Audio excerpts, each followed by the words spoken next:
From LPM, Louisville Public Media. Support comes from Vision Zero. On foot or behind the wheel, safety is a shared responsibility. And Vision Zero Louisville believes 0 roadway fatalities is the only acceptable amount. Their mission is to create safe roads by design, engineering solutions, and education. More information at visionzerolouisville.org. In honor of Military Appreciation Month, Verizon thought of a lot of different ways we could show our appreciation, like rolling out the red carpet, giving you your own personal marching band, or throwing a bumping shindig. At Verizon, we're doing all that in the form of special military offers. That's why, this month only, we're giving military and veteran families a $200 Verizon gift card and a phone on us, with a select trade-in and a new line on select unlimited plans. Think of it as our way of flying a squadron of jets overhead while launching fireworks. Now that's what we call a celebration, because we're proud to serve you. Visit your local Verizon store to learn more. $200 Verizon gift card requires smartphone purchase $799.99 or more with new line on eligible plan. Gift card sent within 8 weeks after receipt of claim. Phone offer requires $799.99 purchase with new smartphone line on Unlimited Ultimate or Postpaid Unlimited Plus. Minimum plan $80 a month with autopay plus taxes and fees for 36 months. Less $800 trade-in or promo credit applied over 36 months. 0% APR. Trade-in must be from Apple, Google, or Samsung. Trade-in and additional terms apply.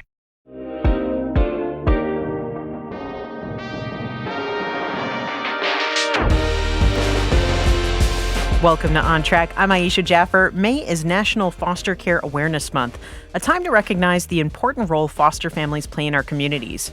According to Adopt U.S. Kids, there are currently more than 400,000 children in foster care across the country, including over 8,000 right here in Kentucky.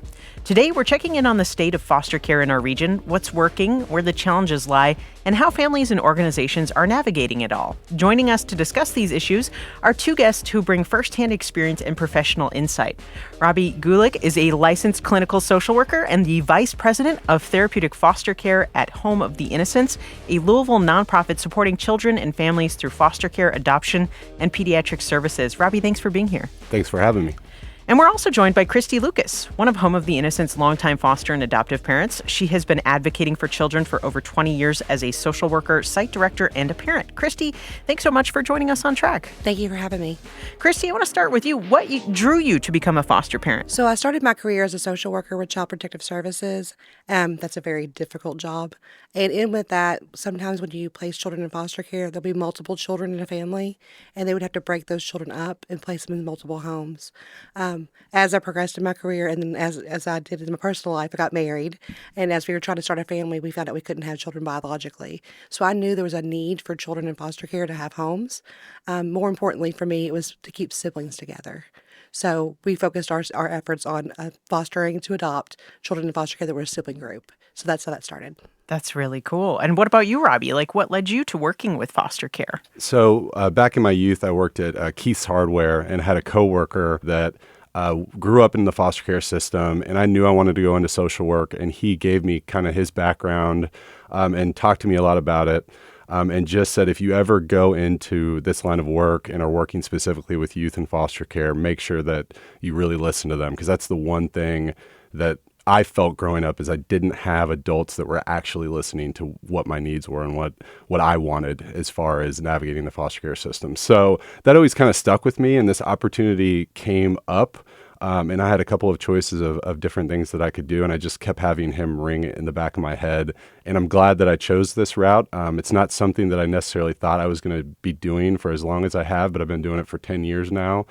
Started out as a clinician working with this population, and I can't imagine a more important line of work as far as working with this population and supporting these foster parents. So for listeners who might not be familiar, can you give us an overview of Home of the Innocents and the role it plays in Kentucky's foster care system? Yeah, so Home of the Innocents does all kinds of different things. We have a residential portion to Home of the Innocents where foster youth are actually living on our campus. We also have something called the Coast Ayers Complex Center for children that have severe medical complexities that actually need to live in a hospital setting. And then we have behavioral health, outpatient therapies, and we also have foster care and adoption there as well. And so we have a location here in Louisville, which is our main campus, and then we also have one in Elizabethtown, serving those surrounding regions as well. And so really what we try to do as a therapeutic foster care program is just work with those youth that really have trouble finding places to go. There are foster care youth or youth that are in foster care that find a placement right away that they can find placement for quickly. But then there's those that maybe have a little bit more of a history as far as mental health or behavioral issues. And really that's the population that we're trying to serve, those youth that are harder to place. So oftentimes that can be young people that are teenagers, young people that are in sibling groups, young people that have medical complexities, or young people that just maybe have a little bit of a track record. And when foster parents receive that referral, they shy away a little bit from it. So that's really the population that we're working with. So, according to your organization, there are currently over 8,000 children and adolescents in foster care across Kentucky. How dire is the situation locally? Yes. Well, I don't know if you've been paying attention to the news or if others have, but one of the things that is coming up time and time again is there are young people sleeping in office buildings, DCBS office buildings, and sometimes these non-traditional placements also include young people being sent to other states to receive the services and the placement that they require, which is really unfortunate because I think the one thing that we really want for these young people is to find community and find some trusted adults, trusted peers that they can really fall back on in hard times or in good times. And that's the one thing that we're really focused on right now is making sure that we can help young people that are having a hard time finding placement stay here local. And reunification is often the goal in foster care. How common is it, and what part do foster parents play in helping it happen? Reunification is it happens quite a bit. So about 50% of the time. I know that doesn't sound like a lot, and we wish it would happen more. In fact, I think we want to be as preventative as possible because we know that the outcomes are best when young people are able to stay with their family of origin. But unfortunately, that's not always a possibility. So in cases when that's not a possibility, we want to recruit foster parents that are willing to adopt and stay with young people throughout their lives. And Christy, anything to add on that? I think building relationships with the family. And so even if like the children are in your care, you can build that relationship with the family. So even when the kids go home, you can keep that connection. Project Keep Safe is a program that Home of the Innocents has where children are placed in a foster home's care and then they go back to their biological parents. We've done several placements with that. And when those kids go back, like the mothers and fathers will reach out and be like, we're struggling with this. Do you have any resources? And you kind of build that relationship and you have a family with another family. And I'll just add, Sure. the great part of that is these are usually single parents for Project Keep Safe that are oftentimes needing to go into some kind of inpatient treatment, whether, that could be for many different reasons. And so this is an opportunity for them to go get the help they need and know that their children are in a safe location, receiving extra care during that time, so that they can come back and, be the best parents that they can be as well. So really it's a preventative service to make sure that kids don't go into foster care in the first place. So that's something that we're trying to do on the front end as well. And actually the state is putting a lot of resources to preventative work like that as well. Yeah, and actually that's something I want to get into. Are there any specific policies or changes at the state or local level you think could make a meaningful impact on the foster care system here? Yeah, I would just say as far as resources, just allocating as many resources on the front end to the preventative work and making sure that we're working with families, making sure that we're working with the parents and supporting the parents. I think a lot of times the focus is only on children and young people, and that is really important as well. But we want to make sure that on the front end that we're supporting the families so that young people don't have to enter foster care in the first place. Because one of the things that we know is once they do and they're separated from their family, there's a lot of complicating issues that come out of that. And one of the things that we're seeing right now is about 25% of young people that age out of care, that means they are not adopted or don't go back to their family, end up being homeless at some point in time. And it's because of that lack of community, that lack of support structure, that's the case. And in some cases that can be prevented and we can put more resources into helping young people at that transitional age. I think that's important to focus on that as well. But if you're talking about keeping kids out of foster care in the first place, I think the preventative work is really important. I'd also just add that supporting increases for Medicaid rates across the state is really, really important. If you look at the other states that are surrounding us, they are sometimes at 20-25% higher in their Medicaid rates for things like therapy, wraparound services, and so forth. And that's not something that we're necessarily really focused on here in Kentucky, we are focused on trying to lobby for that, but that's not something that has passed through the legislature up to this point. And I think that's really, really important, not only for foster care, but for mental health, it being, Mental Health Awareness Month as well, to be focusing on that. Yeah, so an investment from that area. But also, is there any systemic change you think is urgently needed as well to kind of support the foster care system here? Just off the top of my head, I think it's just really important that we take this taboo away from young people in foster care, for one, and really there needs to be a lot more communication about the fact that these are not troubled youth. I see that a lot in the media. The youth that are sleeping in office buildings, or the youth that are in foster care, the youth that we're serving are troubled youth, when in fact developmentally they're very normal, and their reactions to being in foster care are very normal. I think anybody that would be separated from their birth family would be reacting the same way, whether you're an adult or a child, for that matter. So I think the taboo of that is really important. I think also trying to understand that in order to be involved with foster care, you don't need to just come in and be a foster parent or an adoptive parent. There's other ways that you can participate in the system and be a support. For one, right now we're looking for volunteers that can actually come in and teach independent living classes, for example, because a lot of the young people that end up being homeless out of foster care just don't have the basic skills to be independent, don't know how to necessarily go and budget for themselves, don't know how to go and find an apartment or build credit or do some of those basic things that is needed in order to be independent and be safe in our community. And what about you, Christy? Like, from your experience, what do you think systemically could change to make a better experience for foster kids? Just not looking at them as they're just a foster child. They're just a child. They're not a foster child. They're a child. Yes. And I think that lots of people view them as children that are troubled or that are bad kids. Mm-hmm. They're not bad kids. They were in bad situations, things that were out of their control. My kiddos, they're my favorite people in the whole world. They're fantastic. I have several that are gifted and talented, several that are inclined with vocational skills. They have goals. They have dreams just like everybody else. They're just a child. They're not a foster child. So from your experience, on top of this misconception, what are some other common misconceptions about foster care that you've encountered? Lots of people they say to me, "Oh, I couldn't do that. I couldn't do what you do. Oh, bless you for what you're doing." I'm not doing anything different. Everybody could be a foster parent or could help a foster parent in some way in the system. So if you can't take a child in your home because maybe you don't have space or your time and your schedule doesn't allow it, maybe you could do respite on the weekends. Maybe you could cook a meal for a foster family. Maybe you could donate goods to the Home of the Innocents. They're always looking for items to donate for the kids in the care. Maybe you could volunteer to teach an independent living class. Mm-hmm. Maybe there's different things you can do. So when people tell me, "Oh, I couldn't do what you do," or I couldn't be involved, you can be involved. It's a matter of looking to see what you can do to be involved. And Christy, I know you fostered to adopt.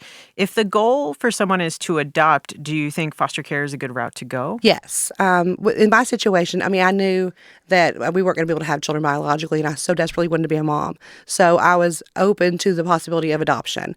When I started my journey, I initially said, I just want to foster. It's fine. I can foster and be adoptive home if it doesn't work out for them to go back home. And then now my heart, I've already adopted 7 kiddos, and I'm in the process of adopting 3 more. They tend to come, and the placements that I take, they tend to come and they stay. I have had several kids, some kids go return home because we fostered for a while. But when they stay, I don't understand why people could keep a kid in their home for 3 years and be like, "Oh, I'm not going to adopt that child." At that point, that child should be part of your family. From day one, we treat everybody as a family. They come in, they are a sibling to the other kids in the house. They are a child of mine. We're co-parenting with their biological home until if a decision is made, either they go back home or they stay here. So I think I look at it differently than other foster parents. For me, it's not another child just coming in, temporarily, or, this is my biological children and this is a foster child. They're all the same. Everybody's treated the same. Everybody has the same privileges. Everybody has the same goals. Like, we all have the same thing every day when we get up. Like, we get our stuff done, and the expectations are the same for all the kids, not just the foster kids or the biological. And Robby, I want to ask you, are there any misconceptions you'd want to address? One of the things I try to do all the time, and I'm correcting myself when I say it, and Christy has already pointed this out, is I try not to call youth in foster care foster kids, because I think that really puts a label on them. I spoke a little bit about that taboo earlier. I think one big misconception that I struggle with is, and I'm asked this sometimes, is are the parents just doing it for the money?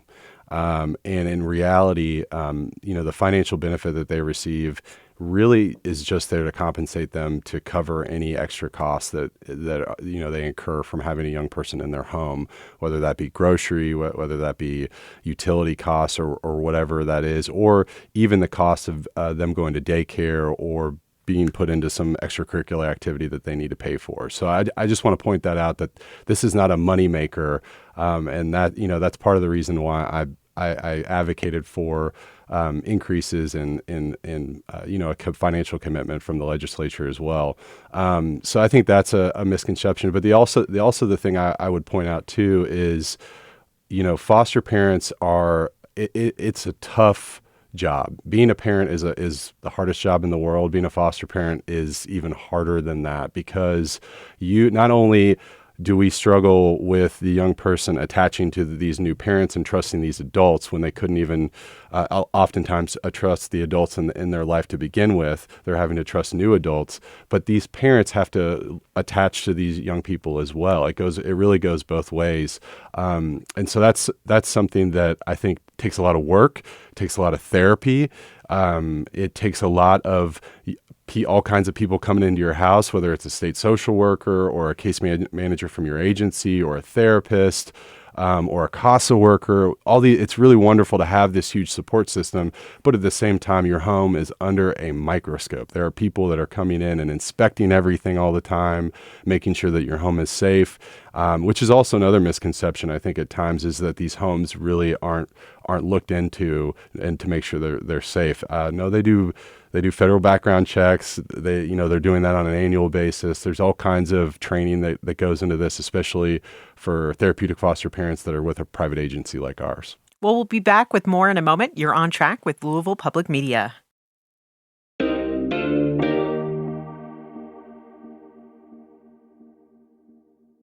In honor of Military Appreciation Month, Verizon thought of a lot of different ways we could show our appreciation, like rolling out the red carpet, giving you your own personal marching band, or throwing a bumping shindig. At Verizon, we're doing all that in the form of special military offers. That's why, this month only, we're giving military and veteran families a $200 Verizon gift card and a phone on us, with a select trade-in and a new line on select unlimited plans. Think of it as our way of flying a squadron of jets overhead while launching fireworks.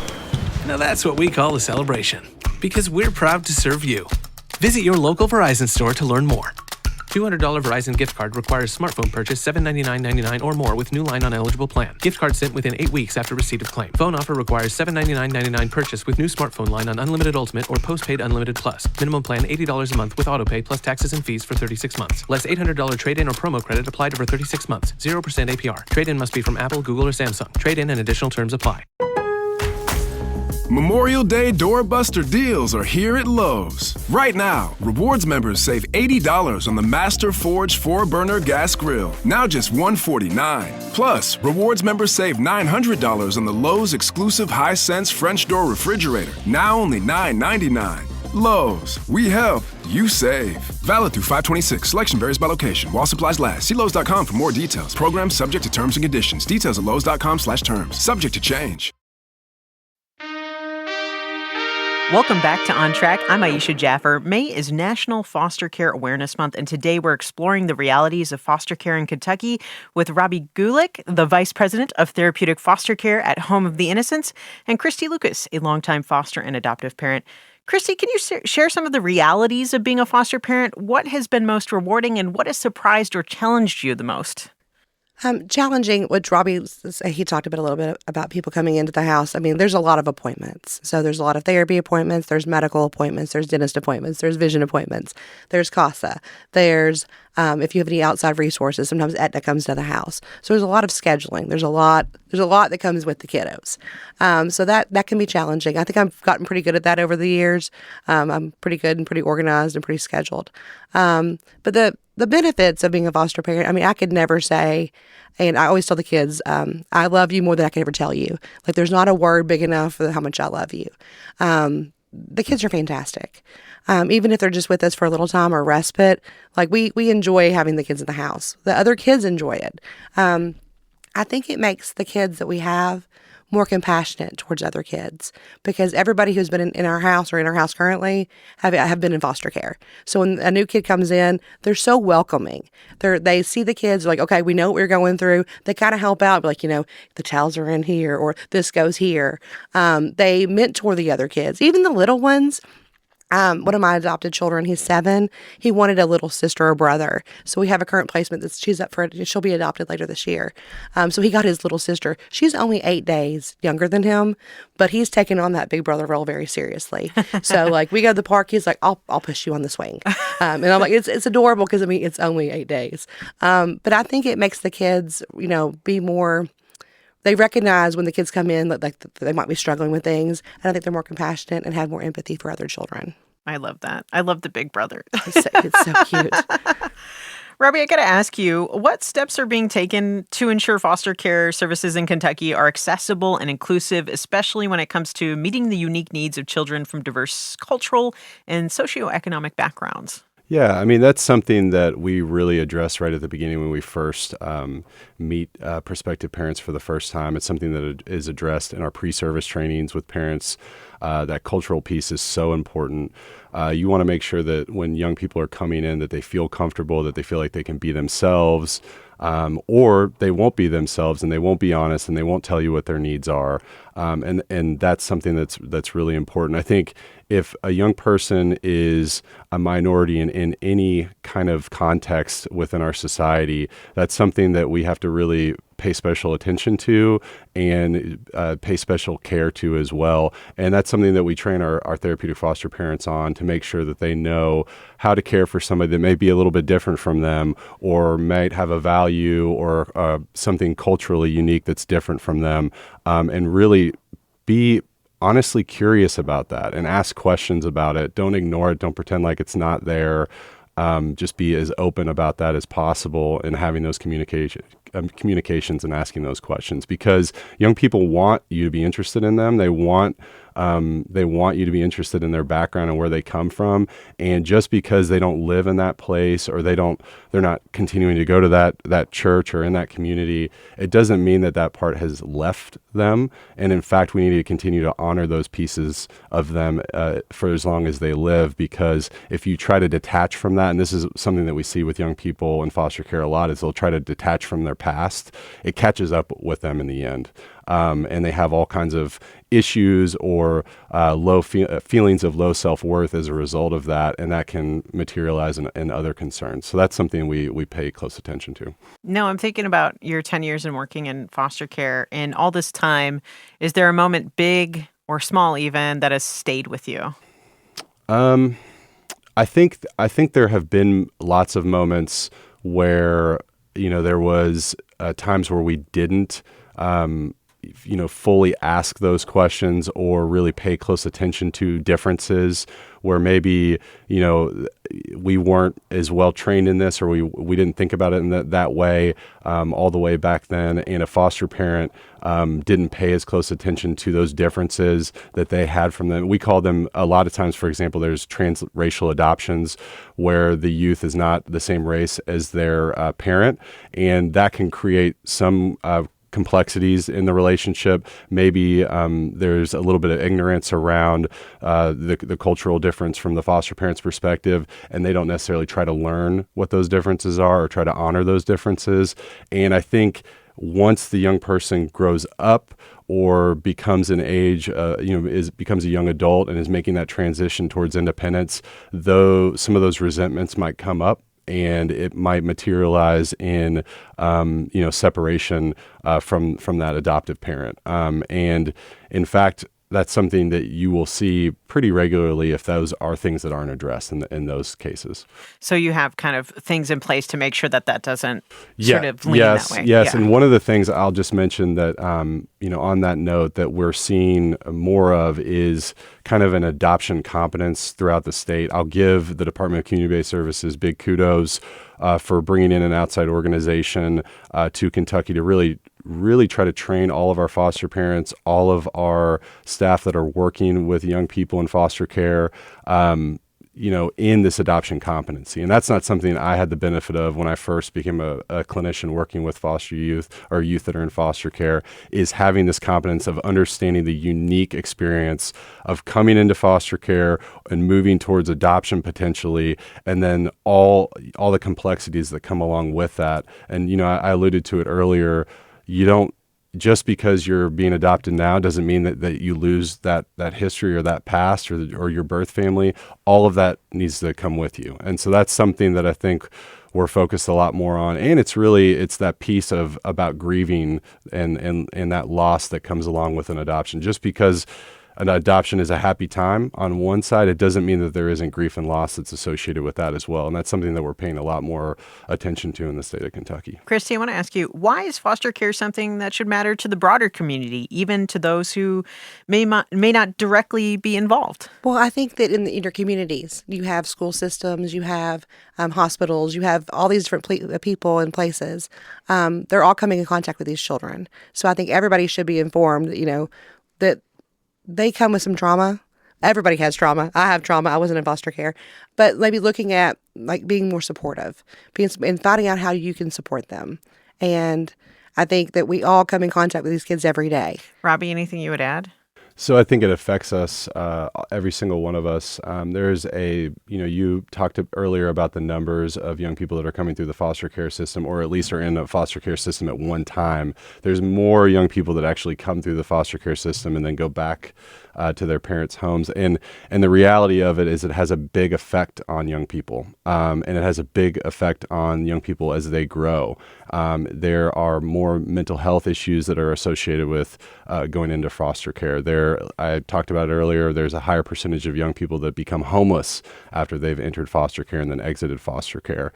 And if we look at the broader issues in our society, mental health, homelessness, some of those things, it really affects that. And if we can really work on the front end to support these families that are doing this good work in foster care, if we can really invest in those preventative services to help those families so that they don't have to be separated in the first place, you're going to see a lot of those statistics, those statistics we don't like to see in our state go down overall. And that's hard, I think, for people to kind of link up sometimes, but it's the truth, and it's why I continue to do the work that I do. And you mentioned some volunteer opportunities and things like that. How do you feel community members can better support foster families and the foster care system as a whole? Yeah, I think one of the easiest ways to do it is just to go to homeoftheinnocents.org and click on the volunteer link and talk to our team at Home of the Innocents about some of the opportunities that are there. But there are other great organizations throughout the state that are doing similar work to ours. And, if you feel more inclined to work with one of those organizations, step up and do that. And we know that we need you, and we will give you, we'll give you things to do, especially like what Christy talked about earlier, which is supporting families in different ways by providing respite, or maybe coming in and providing a meal during a support group, or even a class for independent living. Yeah, Christy, anything you would want to do to add as far as the community getting more involved? I have to say that Home of the Innocents is fantastic. I couldn't have done what I've done with the kids without them, without their training, without their support. So if you could support Home of the Innocents in any way, I'm on board for that. And just find out how you can support. Everybody says they can't do this, but they can do something. And Robby, before I let you guys go, for those listening who might be interested, what's the first step to becoming a foster parent? Yeah, so I would say the easiest way to do it is to look us up Google us, call us, Home of the Innocents, homeoftheinnocents.org. You can sign up through our page. There's an inquiry form on the page where you just give a little bit of your information, and then we'll reach out to you, set up an orientation. And just because you complete an orientation with us doesn't mean that you're having to do anything in particular. You're just learning more about foster care in general, and we love to talk about it with you. We love to educate people, so please. Robert, Christy, thanks so much for being here on Track. Thank you. Thank you. Robby Gulick is a licensed clinical social worker and the vice president of therapeutic foster care at Home of the Innocents, a Louisville nonprofit supporting children and families through foster care, adoption, and pediatric services. And Christy Lucas is a longtime foster and adoptive parent who has been advocating for children for over 20 years as a social worker, site director, and a parent. On Track is a production of Louisville Public Media. The On Track production team includes Michelle Tyreen Johnson, Alex Biscardi, and Laura Ellis. Our music is by Kojin Tashiro. If you'd like to visit the episode or explore other community-focused conversations, visit LouisvilleOnTrack.org or find us wherever you get your podcast. Have feedback or ideas for a future show? Connect with us at 502-814-TALK or ontrack@lpm.org. I'm Aisha Jaffer, and remember, being kind is free. That's the start of community. Until next time, you're on track with Louisville Public Media.